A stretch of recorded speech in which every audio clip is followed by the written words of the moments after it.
안녕하십니까. 1월 8일 수요일 말씀 묵상 함께 시작하겠습니다. 오늘도 주님께서 우리에게 주시는 그 은혜 가운데서 기쁨을 누리시고 늘 평안 가운데 하루 보내실 수 있기를 기도합니다. 오늘 본문은 에베소서 2장 19절에서부터 22절까지 말씀이고요. 성경 통독할 본문은 창세기 27장에서부터 29장까지입니다. 오늘 본문은 비교적 짧고 사실은 어제 묵상하고 주제별로도 그다지 차이가 나지는 않습니다. 하지만 이 말씀을 통해서 우리가 교회의 하나됨에 대해서 생각해 보고요. 또한 교회가 가지는 다양성에 대해서도 한번 생각해 볼 수 있었으면 좋겠습니다. 그럼 먼저 말씀 보시겠습니다. 그러므로 이제부터 너희는 외인도 아니요 나그네도 아니요 오직 성도들과 동일한 시민이요 하나님의 권속이라. 너희는 사도들과 선지자들의 터 위에 세우심을 입은 자라. 그리스도 예수께서 친히 모퉁이 돌이 되셨느니라. 그의 안에서 건물마다 서로 연결하여 주 안에서 성전이 되어가고 너희도 성령 안에서 하나님이 거하실 초소가 되기 위하여 그리스도 예수 안에서 함께 지어져 가느니라. 우리가 지금 읽어가고 있는 부분이 교회가 가지는 공동체성에 대해서 확인해보는 그런 본문인데요. 오늘 본문이 마지막 결론이죠. 결국은 예수 그리스도로 말미암아 우리는 하나가 되었고 하나님의 거룩한 성전으로 세움을 받았다는 선포가 이루어지고 있습니다.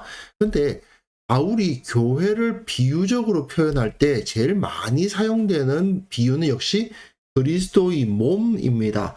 로마서에서도 우리 많은 사람이 그리스도 안에서 한 몸이 되었다라는 표현 쓰고 있고요.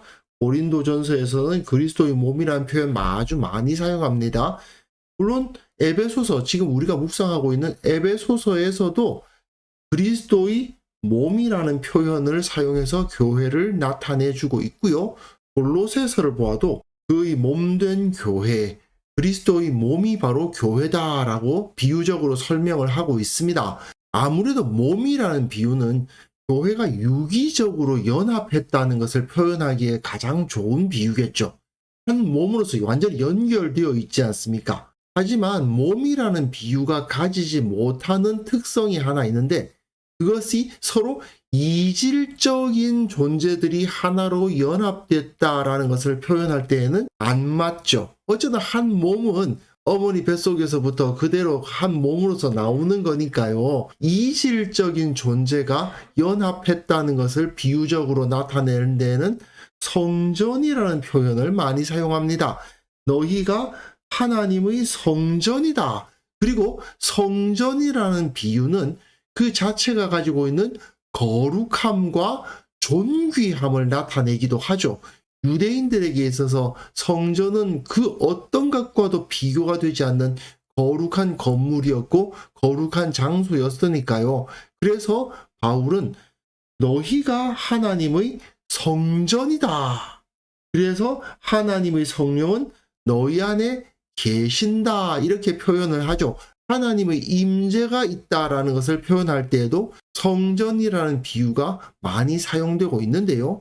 오늘 본문에서는 그의 안에서 건물마다 서로 연결하여 주 안에서 성전이 되어간다라고 오늘 본문에서 사용되고 있습니다. 그래서 그리스도의 몸이라는 비유보다는 조금 덜 사용되고 있는 비유이긴 하지만 서로 이질적인 존재가 하나로 연합해서 거룩하고 하나님의 성령이 임재하는 곳이 된다는 것을 표현해 주기 위해서 성전이라는 비유가 사용되고 있어요. 오늘도 한 페이지 안에 다 들어갑니다. 그러므로 이제부터 너희는 외인도 아니요 나그네도 아니다. 바울은 이 당시 이방인 성도들이 예수님을 만나기 전에 회당에서 어떤 취급을 당하고 있었는지 잘 알고 있죠. 아무리 같은 회당에서 예배를 드리고 율법의 가르침을 받는다 하더라도 유대인으로 태어나지 않은 사람들은 언제나 외부인, 있다가 떠날 사람, 나그네 이런 취급을 받았단 말이죠. 하지만 바울은 너희는 더 이상 외인도 아니고 나그네도 아니다. 성도들이다. 동일한 시민이다. 하나님의 권속이다. 하나님의 백성이라고 선언하는 겁니다. 너희는 사도들과 선지자들의 터 위에 세우심을 입은 자라. 그리스도 예수께서 친히 모퉁이 돌이 되셨느니라. 유대인들은 12지파 그 조상들의 혈통 위에 세우심을 입은 자라고 생각을 했는데, 너희들은 사도들과 선지자들의 터 위에 세워졌고 그 터는 그리스도 예수께서 모퉁이 돌이 되시는 터다. 그렇기 때문에 저들 유대인들보다 훨씬 더 거룩하고 훨씬 더 완전한 터 위에 세워져 있다. 그 안에서 건물마다 서로 연결하여, 여기서 건물이라는 것은 각 사람들을 의미하는 거죠. 그들이 연결되어서 주 안에서 성전으로 만들어져 가고 있다라고 말하는 것입니다. 서로 다른 배경과 전통과 언어와 또는 민족성을 가지고 있는 사람들이 다 연결되어서 하나의 거룩한 집, 성전이 되어 간다는 표현을 통해서 교회는 서로 다양한 사람들이 모이지만 그리스도의 터 위에서, 사도들과 선지자들이 터란 말은 예수 그리스도의 복음의 터죠. 그 터 위에서 세워지면 하나가 된다는 겁니다. 하나만 같으면 됩니다. 오직 사도들과 선지자들이 터, 복음 위에 세워지면 그리스도 예수, 예수님에 대한 믿음 위에 세워지기만 하면 이들은 하나가 된다는 것입니다. 그래서 너희도 성령 안에서 하나님이 거하실 처소가 되기 위하여 성전이 된다는 말이죠. 성령으로 인해서 서로 다른 존재지만 이들이 하나로 연합해서, 마치 건물을 짓기 위해서는 돌도 필요하고 나무도 필요하고 기타 여러 가지 재료들이 필요하듯이 여러 다양한 사람들이 모여서 하나님께서 거하시는 처소가 되고 그리스도 예수 안에서 함께 지어져 가는, 몸은 성장한다는 표현을 쓰는데 이 성전의 비유에서는 함께 지어져 간다는 표현을 써서 몸 비유에서의 성장과 같은 의미를 비유적으로 보여주고 있는 거죠. 이렇게 다양한 사람들이 하나로 뭉쳐서 하나님의 백성이 되어 간다는 개념은 사실은 구약에서는 굉장히 이질적으로 느낄 만한 내용입니다. 왜냐하면 레위기 같은 경우에 보시면 혼합되는 거 굉장히 안 좋습니다. 내 가축을 다른 종류와 교미시키지 말고, 내 밭에 두 종자를 섞어 뿌리지 말고, 두 재료로 직조한 옷을 입지 말라고 되어 있습니다. 이걸 왜 금지했느냐? 순수성을 지키라는 의미거든요. 그러니까 에스라서 같은 경우에도 그 주의 이방인을 아내로 맞이한 사람들에 대해서 굉장히 강력하게 정죄하는 모습도 볼 수 있고요. 그런 걸 보면 유대인들의 입장에서는 이런 개념이 이해가 되지 않는 겁니다. 하지만 다양하다고 하지만 똑같은 기준이 있는 겁니다. 그게 무엇이냐? 바로 이거죠. 그리스도 예수, 사도와 선지자들이 터, 그 복음이 하나이기 때문에 혈통, 문화 그런 것들은 이 복음이라는 것에 의해서 별로 고려할 대상이 되지 않는 겁니다. 유대인들이 자기네들의 순수성을 지키겠다고 해서 키가 큰 사람, 키가 작은 사람 이런 것은 구별하지 않았죠. 그와 마찬가지로 그것은 고려할 차이가 아닌 게 된 겁니다. 결국 교회는 예수 그리스도에 대한 믿음과 그 진리로 하나가 됩니다. 그것만이 동질성을 확보하는 기준이 되는 거예요. 교회의 동질성을 위해서는 다른 요소가 개입되어서는 안 되고 필요하지 않습니다. 건강한 교회란 결국은 사람의 눈으로 볼 때에는 전혀 하나가 될 것 같지 않은 다양한 사람들이 모여서 하나가 되는 공동체고, 그 다양성을 기뻐하는 사람들의 모임인 거죠. 그런데 문제는 인간은 그 죄성을 가지고 있기 때문에 진리는 혼잡해지는 것을 좋아하면서도 사람들의 인간적인 다름, 차이는 받아들이려고 하지 않는 경향이 있습니다. 건강하지 않은 교회의 특징은 그 안으로 세속의 물결은 잘 받아들이면서도 자신들과 다른 계층의 사람들은 잘 못 받아들이는 것입니다. 세상에서는 왜 유유상종이라고 하지 않습니까? 비슷한 사람들끼리 뭉치잖아요. 그리고 자기들과 다른 사람들은 배제하는 경향이 생기죠. 교회는 그래서는 안 되거든요.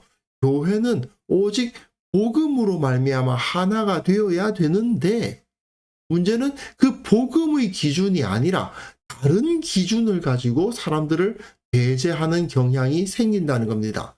복음 안에 바로 선 그리스도인은 나와 다른 사람들과 함께 할 수 있다는 사실을 기뻐하는 사람입니다. 건강한 교회는 지금까지 우리의 구성원들과는 전혀 다른 이들이 들어온다는 사실 때문에 기뻐하는 공동체예요. 예를 들어서 우리는 좀 어느 정도 재산도 좀 있고 좀 나름대로 잘 사는 사람들끼리 모여 있는데, 경제적으로 많이 어려운 사람이 성도 중에 들어오게 되는 것을 기뻐하는 거죠. 뭐 대학생들의 모임인데 그 모임에 고졸 직장인이 들어오기를 기뻐하는 공동체, 그런 공동체여야만이 진정 예수님을 바로 알고 온전히 하나님께서 원하시는 교회의 모습을 만들어 가고자 하는 공동체가 되는 겁니다. 사실 우리의 본성은 대부분 나와 비슷한 사람, 뭐 대화가 통하는 편한 사람, 그런 사람들하고 있고 싶어 하죠.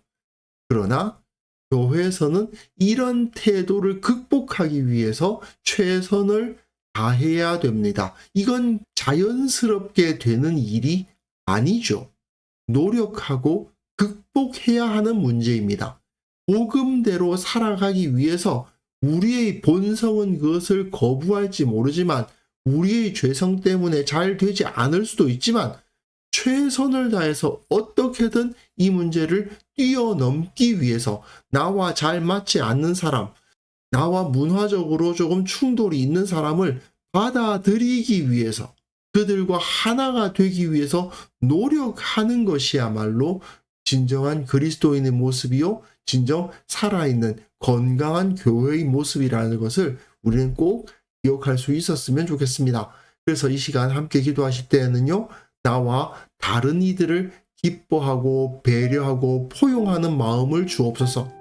우리 교회 가운데 다양한 이들이 모일 수 있게 하시고, 서로의 비슷함이 아니라 다름을 기뻐하고 서로 다른 사람들을 섬길 수 있는 그런 공동체가 되게 하여 주옵소서. 함께 기도하는 시간 가졌으면 합니다.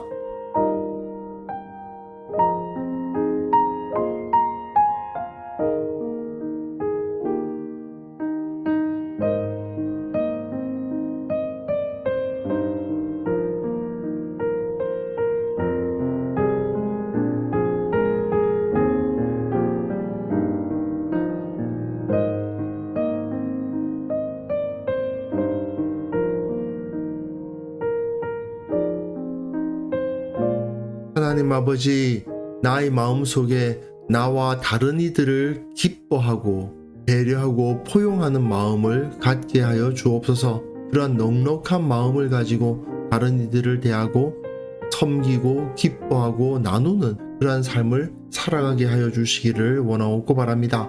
우리 교회 가운데 다양한 이들이 함께 있을 수 있도록 도와주옵소서.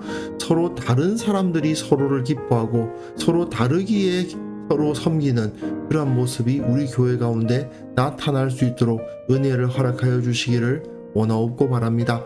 우리 교회 내에 참으로 우리와 다르다는 이유로 배제되거나 뭉치지 못하는 그런 모습이 전혀 나타나지 않도록 주께서 우리를 일깨워 주시고 노력하게 하시고 하나님의 마음을 품고 교회를 세워갈 수 있도록 도와주옵소서. 한국 교회를 위해서 기도합니다.